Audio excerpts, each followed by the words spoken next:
Selamat datang di perjalanan malam yang tenang. Malam ini, kita tidak akan pergi keluar angkasa, tidak juga ke dasar laut, tapi ke tempat yang diam-diam paling misterius, paling dekat, dan paling sering kamu abaikan, yaitu tubuhmu sendiri. Tubuh manusia itu aneh dalam cara yang sangat indah, karena setiap hari kamu memakainya untuk berjalan, berpikir, makan, lelah, tertawa, cemas, berharap, tapi sangat jarang benar-benar berhenti dan bertanya, sebenarnya benda hidup seperti apa sih yang sedang aku tinggali ini? Kalau dipikir-pikir, tubuhmu itu seperti sebuah kota raksasa yang tidak pernah tidur. Bahkan saat kamu rebahan diam segarang, ada jutaan hal yang tetap bekerja tanpa minta izin. Jantungmu tetap memompa, paru-parumu tetap menarik udara, hati tetap menyaring, otak tetap mengatur, dan semua itu terjadi tanpa kamu harus sadar. Sebagian besar tubuh manusia ternyata adalah air.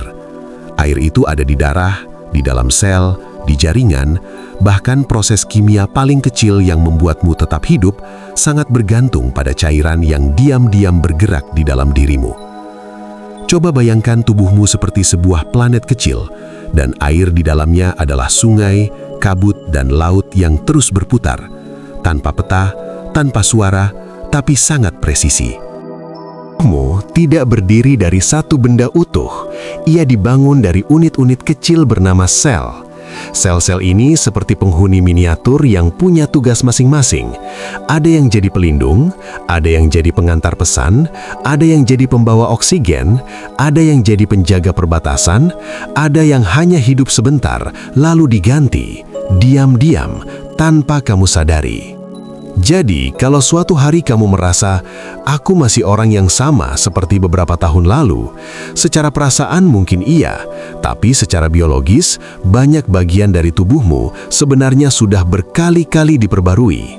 Kulitmu, lapisan ususmu, sel darahmu, rambutmu, semuanya terus bergerak dalam siklus perbaikan dan pergantian. Tubuhmu tidak benar-benar diam, ia sedang sibuk memperbarui rumahmu dari dalam. Aneh ya, kamu hidup di dalam sesuatu yang terus berubah, tapi tetap terasa seperti aku. Lalu, ada hal yang lebih sunyi lagi. Tubuhmu selalu menyimpan jejak masa lalu, misalnya bekas luka kecil di tangan, garis tipis di lutut, atau rasa ngilu di bagian tertentu saat cuaca berubah. Tubuh ternyata bukan cuma mesin, dia juga arsip. Dia mengingat jatuhmu, lelahmu, kebiasaanmu, bahkan cara kamu tidur. Dan mungkin itu salah satu rahasia terbesar tubuh manusia. Ia tidak hanya menjalankan hidup, ia juga mencatatnya. Sekarang, coba tarik napas pelan. Lalu bayangkan jantungmu. Dari semua organ yang sering dibicarakan, jantung mungkin yang paling puitis. Tapi justru karena terlalu sering dipuitiskan, kita kadang lupa betapa gilanya organ ini secara ilmiah. Jantung itu bukan sekedar simbol cinta. Dia adalah pompa biologis yang bekerja terus-menerus, siang dan malam, sejak sebelum kamu lahir, bahkan ketika kamu sedang marah, sedih, jatuh cinta atau tidur pulas. Dia tetap melakukan hal yang sama, memompa kehidupan ke seluruh tubuhmu. Dan darah yang dibawanya bukan cuma cairan merah biasa.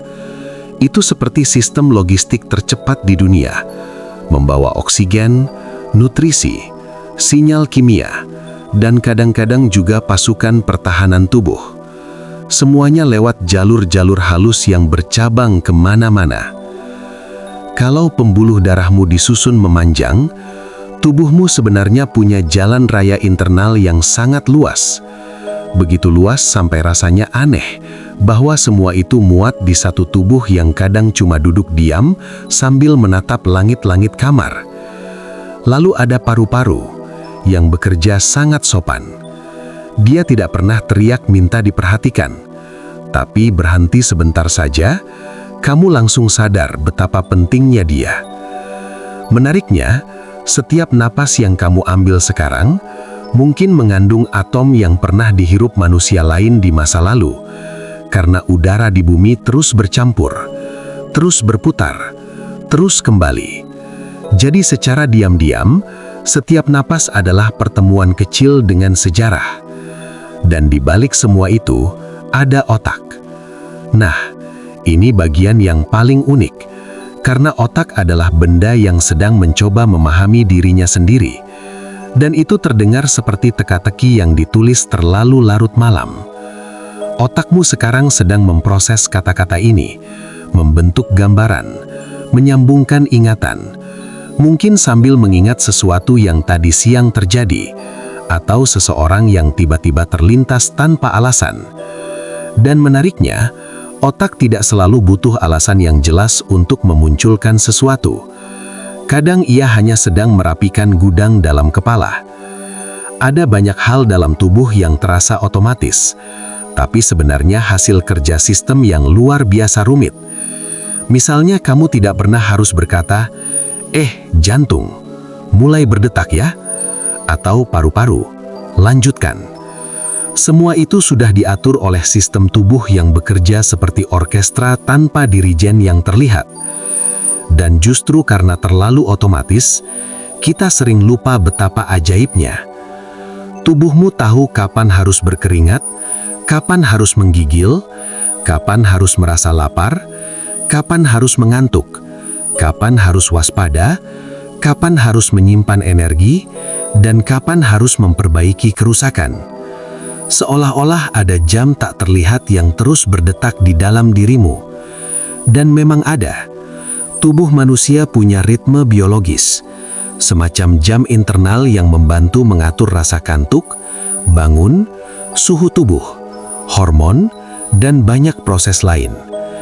Tubuhmu diam-diam tahu kapan seharusnya bersinar dan kapan seharusnya meredup. Mungkin itu sebabnya malam selalu terasa lebih jujur.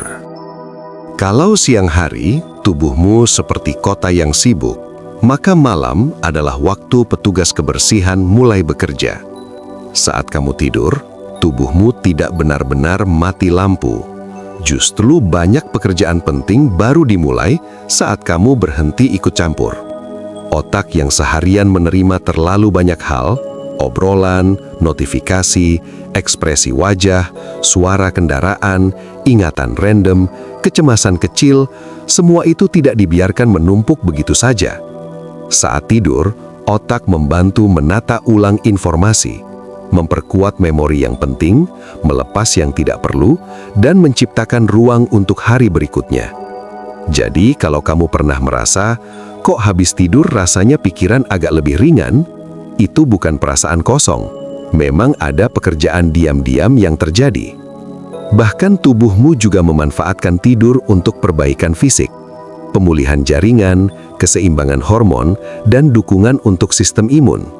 Seolah-olah malam adalah jam servis untuk kendaraan biologis yang sudah dipakai seharian. Menariknya, tubuhmu sebenarnya sangat sibuk memperbaiki diri bahkan ketika kamu tidak merasa rusak. Misalnya kulit. Kulit itu sering kita anggap cuma lapisan luar, padahal dia lebih seperti benteng hidup, pelindung, sensor, sekaligus arsip cuaca, umur, sinar matahari, dan gaya hidup. Dia tahu kapan harus menebal, kapan harus menyembuhkan, kapan harus mengelupas halus, dan kapan harus memberi tanda bahwa kamu kelelahan. Lalu di dalam perutmu, ada dunia lain yang bahkan lebih aneh. Karena kamu tidak pernah benar-benar sendirian. Tubuh manusia adalah rumah bagi sangat banyak mikroorganisme, terutama di usus, kulit, dan berbagai permukaan tubuh. Sebagian besar tidak datang untuk merusak. Banyak yang justru hidup berdampingan, membantu proses tertentu, dan menjadi bagian dari ekosistem kecil yang selama ini berjalan tanpa sorotan. Lucunya, kadang manusia merasa kesepian, padahal secara biologis, ia literally dihuni. Dan di antara semua organ yang bekerja keras, hati mungkin salah satu yang paling underrated. Ia tidak romantis seperti jantung, tidak filosofis seperti otak, tapi kerjanya luar biasa. Hati membantu memproses zat gizi, menyaring hal-hal yang tidak dibutuhkan, menyimpan cadangan energi, dan mengatur banyak proses kimia penting. Yang bikin kagum, tubuh manusia punya kemampuan perbaikan yang luar biasa. Manusia tetap punya kemampuan memperbaiki jaringan, menyambung tulang, menumbuhkan kembali kulit dan rambut, dan terus menambal kerusakan kecil yang terjadi setiap hari. Jadi tubuhmu itu jauh lebih pemaaf daripada yang kamu kira. Ia berkali-kali memperbaiki dampak dari kurang tidur, makan asal, stres berkepanjangan, duduk terlalu lama, luka kecil, kelelahan, dan banyak hal lain, sambil tetap berusaha membuatmu bertahan. Terkadang, tubuh bekerja sangat keras hanya untuk menjaga wajahmu tetap terlihat baik-baik saja.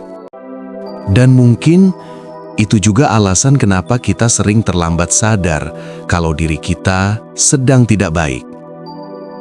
Karena tubuh punya kebiasaan menahan sebelum akhirnya memberi sinyal. Sinyalnya bisa macam-macam. Punggung mulai pegal, mata gampang lelah, kepala berat, nafas pendek, perut sensitif, tidur berantakan, badan terasa ada tapi tidak benar-benar hadir. Dan semua itu sebenarnya bahasa. Tubuh manusia tidak berbicara dengan kalimat, tapi dengan rasa. Lapar adalah pesan, haus adalah pesan, ngantuk adalah pesan, nyeri adalah pesan. Bahkan rasa tenang juga pesan. Tubuhmu sangat jarang berbohong. Yang sering terjadi justru kita terlalu sibuk untuk mendengarkannya. Tubuh manusia juga sangat pandai beradaptasi. Kalau kamu sering bangun pagi, lama-lama tubuh akan menyesuaikan. Kalau kamu kurang gerak, tubuh ikut berubah. Kalau kamu sering tegang, otot bisa ikut menghafal tegang itu. Kalau kamu terlalu sering hidup dalam mode siaga, tubuhmu bisa lupa rasanya aman. Jadi, tubuh bukan hanya alat yang kamu pakai, dia juga murid. Dia belajar dari kebiasaanmu. Dan itu berarti, setiap rutinitas kecil yang kamu ulang, pelan-pelan sedang menulis ulang cara tubuhmu hidup. Ada satu hal lagi yang membuat tubuh manusia terasa seperti keajaiban yang terlalu biasa, yaitu ia bisa mengubah sesuatu yang tidak terlihat menjadi sesuatu yang terasa. Pikiran yang berat bisa jadi dada sesak, cemas kecil bisa jadi perut tidak nyaman, rindu bisa bikin nafsu makan berubah, takut bisa membuat tangan dingin, malu bisa memerah di pipi, sedih bisa menguras tenaga seperti habis mengangkat sesuatu yang sangat besar. Aneh ya, perasaan ternyata punya alamat fisik. Ini salah satu rahasia yang paling sering diremehkan, bahwa tubuh dan pikiran bukan dua dunia yang terpisah. Mereka seperti dua ruangan yang dindingnya sangat tipis. Itulah kenapa saat kamu terlalu lama menahan sesuatu, tubuh sering lebih dulu protes, bahkan sebelum kamu sempat mengakuinya.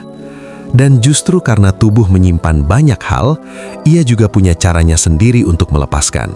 Lewat air mata, lewat napas panjang, lewat menguap, lewat rasa kantuk, lewat kebutuhan untuk diam, dan ya, mimpi. Mimpi mungkin salah satu hal paling aneh yang pernah diciptakan tubuh. Karena otak bisa membuat cerita, tempat, wajah, emosi, bahkan logika yang kacau tanpa kamu memesan apapun. Kadang mimpi terasa sangat nyata, kadang absurd sekali. Dan saat bangun, kamu cuma bisa diam sambil mikir, barusan aku habis ngalamin apa ya?